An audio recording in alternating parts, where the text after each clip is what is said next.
અમદાવાદમાં થાર ચાલકે મચાવ્યો આતંક, થાર ચડાવી પોલીસને મારી નાખવાનો પ્રયાસ। 100 કલાકમાં ગુંડાઓનું લિસ્ટ તૈયાર કરવા ભલે પોલીસ એક્શનમાં હોય, પરંતુ ગુંડાઓને રફતારના રાક્ષસો સુધરવાના મૂડમાં નથી। ગુંડાઓ કઈ રીતે બેફામ બન્યા છે એ જોઈ લો। તોફાની તત્વને પોલીસે થાર હટાવવાનું કહ્યું તો તેને દાદાગીરી કરી। બોલાચાલી બાદ પોલીસકર્મી પર થાર ચડાવવાનો પ્રયાસ કર્યો। ગુંડાની આ હરકતમાં પોલીસકર્મીનો જીવ જઈ શકે એમ હતો। પૂરપાટ થાર દોડાવીને તેણે એક રિક્ષાને પણ ટક્કર મારી। આ દ્રશ્યો અમદાવાદના છે, જ્યાં એક ટ્રાફિક સિગ્નલ પર એક થાર કાર ચાલક ઊભો રહી જાય છે। અન્ય વાહનોને અડચણ થતી હોવાથી પોલીસકર્મીઓ આવીને તેને ત્યાંથી સાઈડમાં જવા માટે વિનંતી કરે છે, પરંતુ ત્યાં જ આ થાર કાર ચાલક દાદાગીરી પર ઉતરી આવે છે અને પોલીસકર્મી પર થાર ચડાવી દેવાનો પ્રયાસ કરે છે। આ દરમિયાન એક રિક્ષા અડફેટે આવી જાય છે। 3 શહેરમાં સ્ટંટબાજોએ રોડને બાનમાં લીધા। 3 વ્હીલવાળી રિક્ષાને 2 જ વ્હીલ પર ચલાવી રોડ પર રિક્ષા ચાલકે રોલા પાડ્યા। ખતરનાક સ્ટંટબાજીના દ્રશ્યો છે અમદાવાદના। અહીં રોડ પર જતા રિક્ષા ચાલકને એવું સુરાતન ચડ્યું કે કેબ ચાલુ રિક્ષાએ સ્ટંટબાજી કરવા લાગ્યો। સોશિયલ મીડિયામાં પ્રસિદ્ધિ માટે રીલ્સ બનાવવા માટે રોડ પર વગર ડ્રાઈવરે રિક્ષા ચલાવી। રિક્ષાને આગળના વ્હીલ અને પાછળના ડાબી સાઈડના વ્હીલ પર આડી કરી ચલાવી રોડને બાનમાં લીધો, જે કારણે રોડ પર જતા અન્ય વાહન ચાલકોના જીવ તાળવે ચોંટી ગયા। મેલેડીની સરકાર 09 નામના ઇન્સ્ટાગ્રામ એકાઉન્ટ ઉપર આ વિડીયો પોસ્ટ કર્યો। આ આઈડીમાં સ્ટંટના અન્ય વિડીયો પણ જોવા મળી રહ્યા છે। જુવાનિયાઓને જ નહીં, દાદાઓને પણ રીલ્સનો જાણે ચસ્કો લાગ્યો છે। પોરબંદરમાં એક વૃદ્ધે ઊભા બાઇક ચલાવી સ્ટંટબાજી કરી। મોઢામાં બીડી નાખી પીતા ચાલુ બાઇકે કોઈ હીરોની જેમ ઊભા થઈ ગયા અને મોટું કામ કર્યું હોય તે રીતે લોકો સમક્ષ હાથ પણ હલાવ્યા। બાઇક પર સ્ટંટ કરી રોડ પર રીતસરનો આતંક મચાવ્યો। જોકે વિડીયો વાયરલ થતા પોરબંદર પોલીસે વૃદ્ધને પકડી લીધા। બાઇક ચાલકને પોલીસે કાયદાનું ભાન કરાવ્યું, વૃદ્ધ પાસે માફી મંગાવી કાર્યવાહી કરી હતી। તો વડોદરા સરકાર ગ્રુપના એક સભ્યનો સ્ટંટનો વિડીયો પણ સામે આવ્યો। અકોટા દાંડિયા બજાર બ્રિજ ઉપર મોપેડમાં સ્ટીયરિંગ છોડી છૂટા હાથે ચલાવ્યું હતું। જામનગરમાં ખાનગી બસ અને બોલેરો વચ્ચે અકસ્માત, બસ પલટી જતા એકનું મોત, 20ને ઈજા। જામનગર નજીક ચેલાચંગા રોડ પર ગંભીર અકસ્માત સર્જાયો। લાલપુર રોડ પર ચેલા ગામના પાટિયા નજીક ટ્રાવેલ્સની બસ અને બોલેરો વચ્ચે જોરદાર ટક્કર થઈ। બપોરે પૂરપાટ ઝડપે આવી રહેલી ખાનગી ટ્રાવેલ્સની લક્ઝરી બસ સામેથી આવી રહેલા બોલેરો પિકઅપ વેન સાથે ડિવાઈડર કૂદીને ટકરાઈ ગઈ હતી। બસની ગતિ એટલી વધારે હતી કે બોલેરો પલટી મારી ગઈ હતી, તેમજ લક્ઝરી બસ ટકરાઈને અકસ્માતનો ભોગ બની હતી।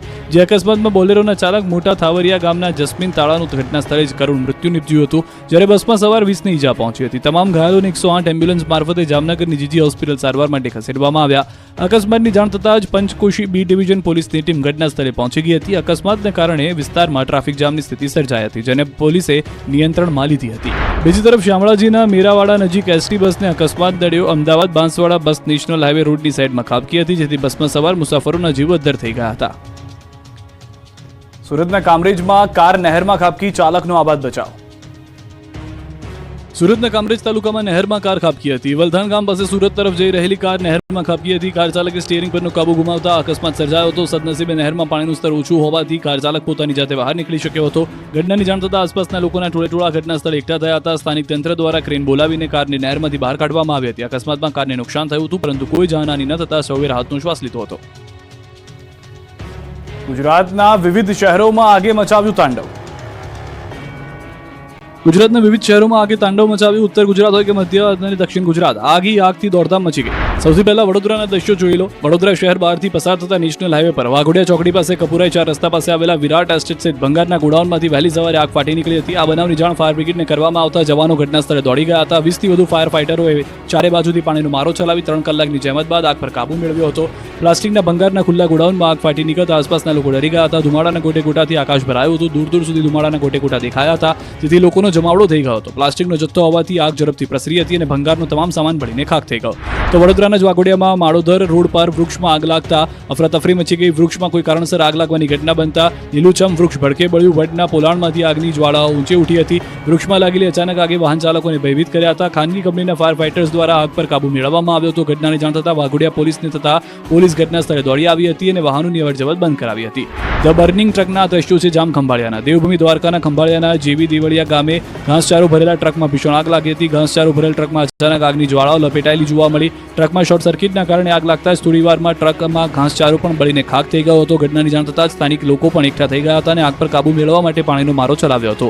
મહામુસીબતે ગ્રામજનોએ આગ પર કાબુ મેળવ્યો હતો। આ બાજુ અરવલ્લીના મેઘરજ તાલુકાના કુણોલ ગામે ઘઉંના ખેતરમાં વીજ તણખા જડતા ઘઉંનું ખેતર બળીને ખાખ થઈ ગયું હતું। લગભગ 1 વીઘાના ખેતરમાં તૈયાર થયેલો ઘઉંનો પાક બળીને ખાખ થઈ ગયો હતો। ખેડૂતોના મોઢા સુધી આવેલો કોળિયો છીનવાયો હતો। મેઘરજ જેવા જ હાલ મોડાસાના બામણવાડમાં થયા છે। અહીં પણ ઘઉંનું ખેતર આગને હવાલે થઈ ગયું। વિસ્તારમાંથી તણખા કરતા ઉભો પાક હોમાઈ ગયો હતો। 2.5 વીઘા ખેતરમાં વાવણી કરાયેલ પાક બળી જતા ખેડૂતને રડવાનો ચકાસવાનો વારો આવ્યો.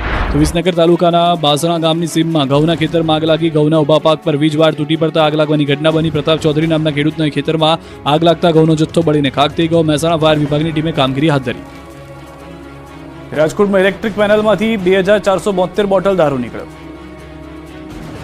દારૂ ઘુસાડવા માટે ખેપિયાઓ કઈ હદ સુધી આઈડિયા લગાવી શકે છે તેનું જીવતું અને જાગતું ઉદાહરણ આ દ્રશ્યો છે. દરોડા પાડવા પહોંચેલી પોલીસે જ્યારે ઇલેક્ટ્રિક પેનલ ખોલી તો અંદરથી દારૂની બોટલો નીકળવા લાગી.